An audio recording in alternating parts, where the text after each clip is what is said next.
con el doctor Rafael Ruiz Salmerón. Él nos hablará de oclusión del apéndice del atrio izquierdo. Buenos días de nuevo. Efectivamente, vamos a hablar del cierre endovascular de la orejuela izquierda. Antes de empezar, reconocer que nuestra experiencia como grupo es pequeña, porque empezamos hace 1 año y medio y en total se han hecho 10 pacientes. Los resultados han sido buenos, pero os tengo que confesar que personalmente esperaba una mayor fuerza en la implantación de este procedimiento en mi centro, y si queréis, pues bueno, conforme vamos con la charla podemos incluso ver por qué no termina de cuajar este tipo de procedimiento de la cardiopatía estructural en nuestros hospitales. Solo por posicionar un poco o por dimensionar el problema, unas pocas cifras. La fibrilación auricular es la arritmia cardíaca más frecuente y conforme envejece nuestra población, pues lo es aún más. Es decir, en España el 8,5% de los pacientes mayores de 65 años están en fibrilación auricular, lo cual ya es una cantidad muy importante de gente.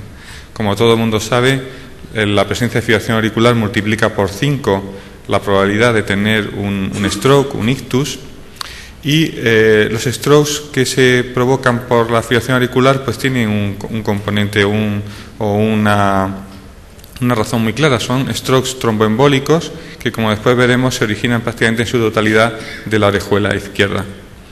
Una cosa que creo que es importante resaltar es que strokes hay muchos, y strokes mayores, menores, algunos que dejan secuelas, otros que dejan menos secuelas. Los strokes que sufren las pacientes por fibrilación auricular son strokes generalmente bastante importantes, ya que el tamaño del émbolo es lo suficientemente grande como para ocluir una de las arterias grandes que riegan nuestro cerebro.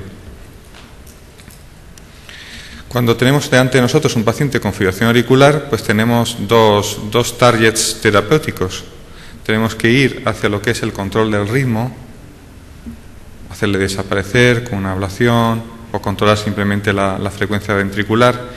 Y el otro target terapéutico es la prevención tromboembólica. En la actualidad, la prevención tromboembólica, aunque debajo de esta rama aparece como un abanico de posibilidades, en la actualidad la prevención tromboembólica es una prevención farmacológica. Y el rey o la reina de la prevención tromboembólica, el fármaco rey de la prevención tromboembólica en los pacientes con fibrilación auricular, pues los dicumarínicos, la warfarina. La warfarina, ¿por qué? Pues porque se lo ha ganado a pulso. Es decir, son muchos los estudios que han demostrado cómo el tratamiento con warfarina disminuye de una forma muy expresa tanto las complicaciones del riesgo de tromboembolia y las complicaciones y la mortalidad. Bueno, podríamos acabar aquí y yo ya me podría sentar de nuevo, porque en muchos hospitales, y en concreto en el mío, pues la mayor parte de los clínicos acaban aquí, no van más allá. Pero si me permitís, vamos a ir un poquito más allá. Todos sabéis que existen el riesgo de un tromboembolismo, de un stroke, no es un riesgo constante en un paciente que tiene una fibrilación auricular, y existen escalas que nos miden cuál es el riesgo de tromboembolismo, de stroke en un paciente con fibrilación auricular. La más conocida es la CHADS-2, aunque ahora tiene su variedad, la CHADS-VASc, y según una serie de comorbilidades, que si el paciente reúne o no, pues vamos puntuando esta escala y según el grado de puntuación sabremos cuál es el riesgo tromboembólico de nuestro paciente. Está recomendado que a partir del grado 2 el paciente tiene que estar anticoagulado con warfarina. Pero también cada vez más, porque cada vez son más agresivos en lo que hacemos, aparecen las escalas de riesgo hemorrágico. Hay muy diferentes y recientemente ha aparecido una centrada en los pacientes con fibrilación auricular que reciben dicumarínicos, el Atria. Pero bueno, la más extendida es el Hasbled. Es lo mismo, es una serie de comorbilidades y uno va puntuando las comorbilidades y en función del número de puntos tenemos un mayor o menor riesgo de tener hemorragia. Pero ¿cuál es el problema? El problema es que hay muchas comorbilidades que pertenecen al CHAD2 y al Hasbled. Por lo tanto, el paciente con alto riesgo de tener un tromboembolismo también tiene un alto riesgo de sangrado. Y esto es realmente un problema. Otro problema, la warfarina será la reina, pero no está exenta de limitaciones, sobre todo por su escaso o muy estrecho rango terapéutico. ¿Y por qué ese rango terapéutico sale para abajo o para arriba de una forma demasiado frecuente? Casi en la mitad de los pacientes, la mitad del tiempo, está fuera de rango terapéutico. Interactúa con alimentos, interactúa con otros fármacos. Es frecuente que el paciente no la tome. Casi el 50% de los pacientes que deberían de tomarla no la tomen por diferentes motivos. Por lo tanto, y cuando esto ocurre, pues el riesgo de complicaciones, como veis en la gráfica, no sé si está aquí el puntero, en esta gráfica, cuando nos salimos de rango terapéutico, pues se nos multiplica la mortalidad, porque las complicaciones derivadas de una hemorragia en un paciente anticoagulado tienen una muy alta morbimortalidad. Por lo tanto, la warfarina es una opción terapéutica, la más extendida, la más recomendada, pero es también un problema. Bueno, recientemente han aparecido los nuevos anticoagulantes. Revisando el programa de no sé si de hoy o de mañana, hay unas charlas sobre nuevos anticoagulantes. Y realmente estos nuevos anticoagulantes han venido a intentar resolver los problemas de la warfarina, sobre todo lo que es su estrecho margen terapéutico. Se ha hecho un gran esfuerzo de la industria por implantarlos, y los estudios en los que se han basado, tanto el dabigatran, el rivaroxaban y el apixaban, son estudios serios con un alto volumen de inclusión de pacientes. En todos ellos se alcanzaron el objetivo de superioridad con respecto a la warfarina, pero cuando se analizan poco a poco, y no vamos a entrar en ello, no quiero cansarles, se me ocurren una serie de comentarios. Uno, todavía ninguno de estos fármacos se ha registrado en el día a día, solo en los ensayos clínicos controlados. Dos, el único fármaco que se ha visto superior a la warfarina tanto en seguridad como en eficacia es el apixaban, que al menos en Estados Unidos no y tampoco en España está comercializado.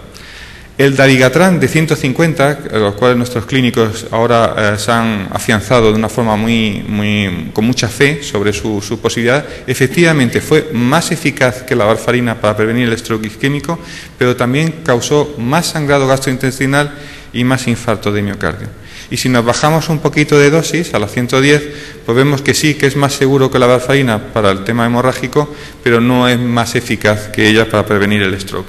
Por lo tanto, en resumen, estamos en una situación con estos fármacos mejor que con la warfarina, pero no han resuelto totalmente el problema. Y ello sin contar con el alto costo que supone a los sistemas de salud en la introducción de estos fármacos, cuando estamos acostumbrados que la warfarina es un fármaco extremadamente barato. Por lo tanto, se nos abren otras posibilidades. Y estas otras posibilidades son las posibilidades mecánicas, bien quirúrgicas o bien, como es nuestro campo, endovascular. ¿Y cuál es el racional? ¿Cuál es lo que trasciende de por qué se puede hacer una actitud endovascular? Pues porque, como le he dicho anteriormente, prácticamente la totalidad de los émbolos de un paciente de fibrilación auricular que tiene un ictus salen de un sitio, que es la orejuela. Por lo tanto, yo creo que es muy lógico pensar que si tapamos la orejuela, tapamos el problema. ¿Cuáles son los protagonistas de esta aproximación endovascular? Son dos. Uno, los sistemas oclusores, y dos, dónde los vamos a poner. En cuanto a los sistemas oclusores, hay dos. En la actualidad hay dos con la marca CE, los dos están comercializados en España, que es el Watchman y el Amplacer, el Amplacer Cardiac Plaque, la ACP, perdón. Los dos tienen en común que son de nitinol, tienen unas membranitas, en uno es de PET, en el Watchman, en el otro de poliéster. Tienen unos ganchitos que sirven para fijarse a la orejuela una vez que lo has desplegado en ella. Y ahí se acaban las similitudes. Después son realmente muy diferentes, tanto en concepto como en forma. Veis que el Watchman es como una esferita, una especie de paracaídas que se introduce dentro de la orejuela, tiene que estar dentro de la orejuela como un tapón, mientras que el Amplatzer tiene otra filosofía, es muy parecido a lo que usamos para el tema del cierre de los forámenes o las cías. Tiene dos componentes, uno es lo que llamamos el lóbulo, este más grande, que veis aquí, que su misión es quedarse dentro de la orejuela y dirigir o orientar lo que va a tapar la orejuela, que es el disco, ¿vale? Una parte queda dentro y la otra queda fuera. Esos son unos protagonistas. El otro protagonista es la orejuela, porque hasta que no entras dentro de este programa, nosotros los cardiólogos intervencionistas, la verdad es que, o yo personalmente, no le había prestado ninguna atención a la orejuela. Y cuando tienes que prestar la atención a la orejuela, te das cuenta que la orejuela es un remanente embriológico, pero que es todo un mundo, porque no hay dos orejuelas iguales en ningún paciente. Son todas, absolutamente cada uno, tenemos nuestra propia, diferente del de las demás. La orejuela es una estructura que está en la parte anterolateral de la aurícula y está muy pegada, separada por un limbo, con una estructura que siempre nos complica cuando hacemos los procedimientos, que es la vena pulmonar superior izquierda. Tiene un problema la orejuela, que es que en su parte más final sus paredes son tremendamente finas, por lo tanto muy fácilmente rompibles, y eso realmente es un problema técnico que tenemos que saber. Como les he dicho, no hay dos orejuelas iguales, son todas tremendamente diferentes. Su apertura generalmente es oval, no es cilíndrica, lo cual también nos dificulta, y se ha venido a clasificar simplemente por hacer una clasificación en tres tipos.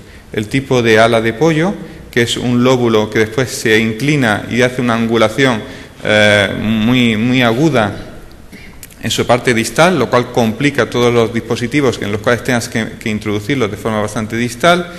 El más favorable, el windsock, el calcetín de viento, que es realmente lo que se está diciendo es que tiene un solo lóbulo, lo cual es realmente, afortunado para el operador porque te simplifica bastante tu procedimiento.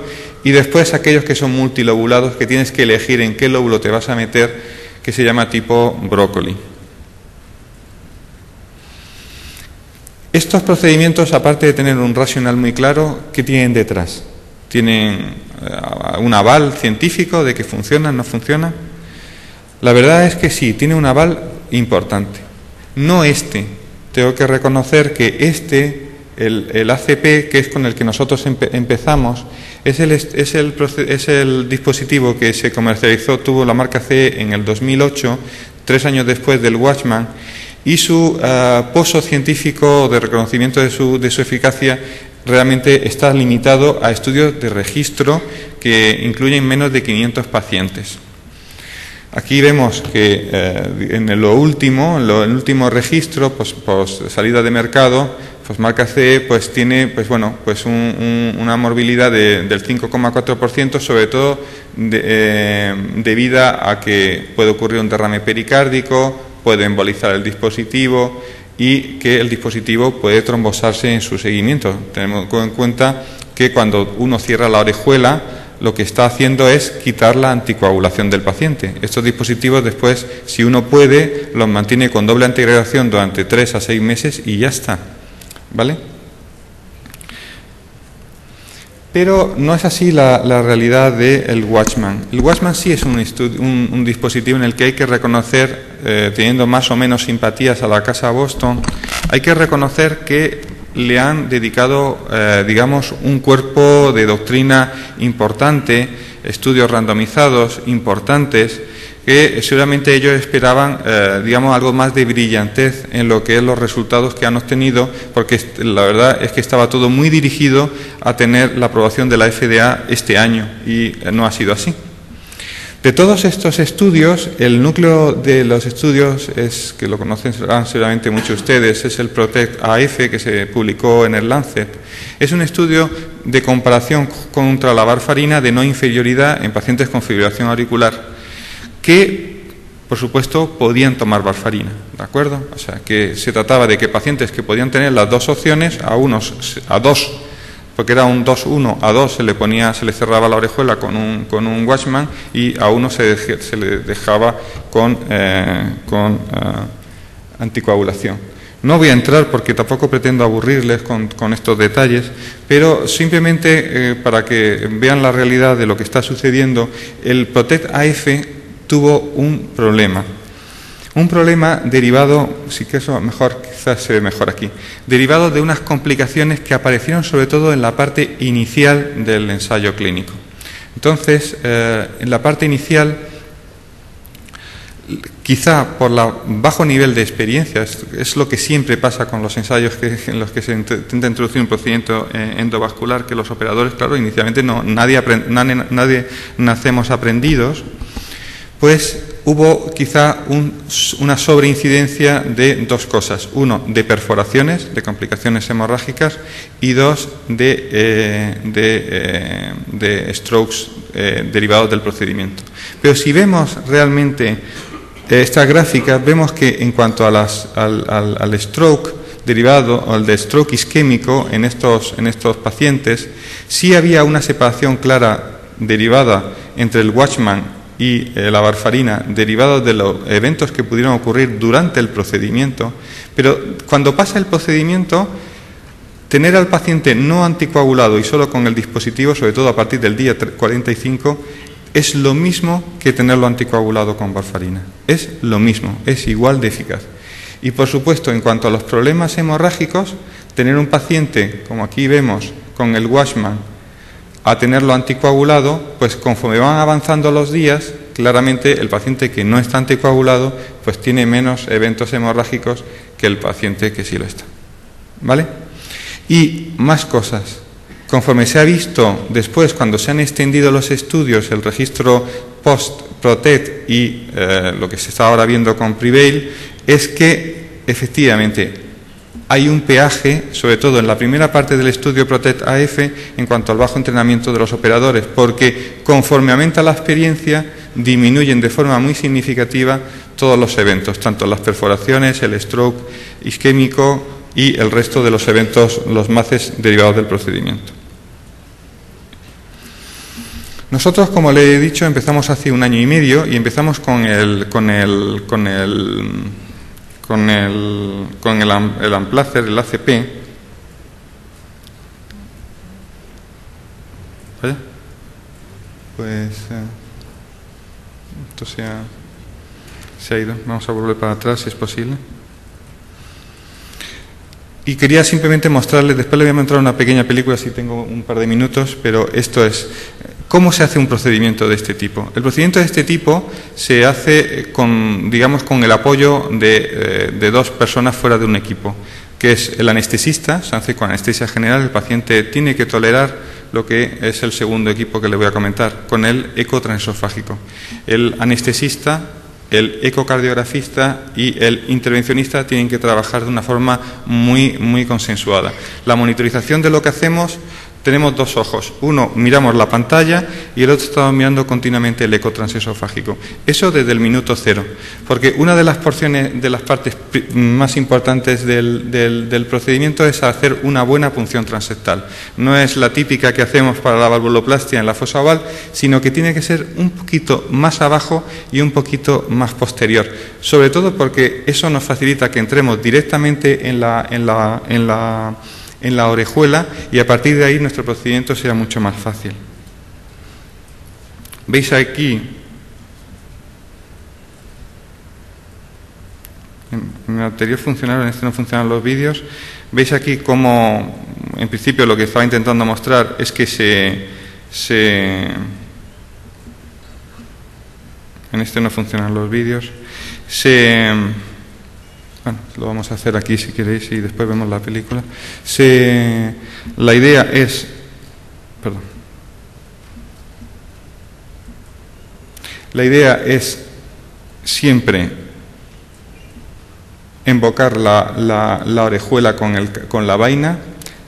El apoyo de la ecografía es fundamental. Hacer una primera inyección para ver qué diámetro de dispositivo vamos a usar. Cuando lo tenemos seleccionado, nos introducimos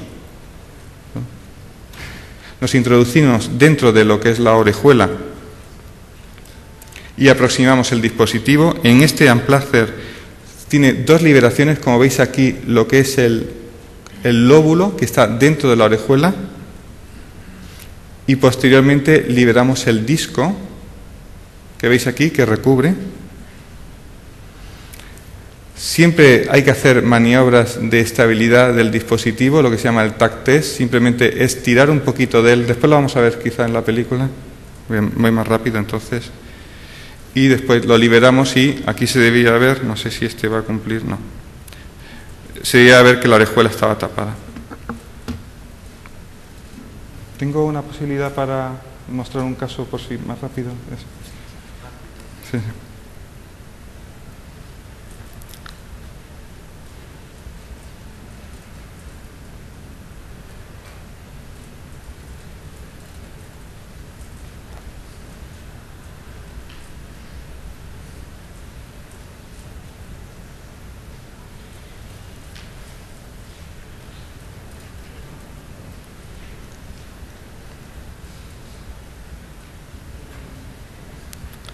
Pues se ha ido. Se ha ido.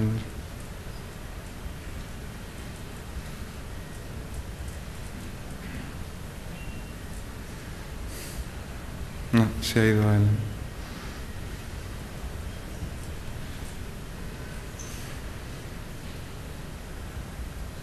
Estaba aquí, era este, pero...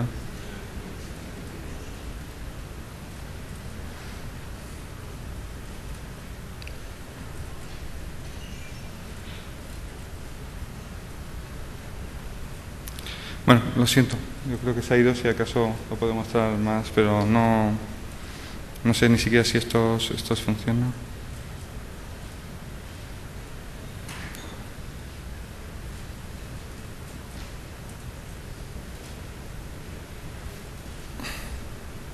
Bueno, lo siento. Así acabamos. Bueno, gracias.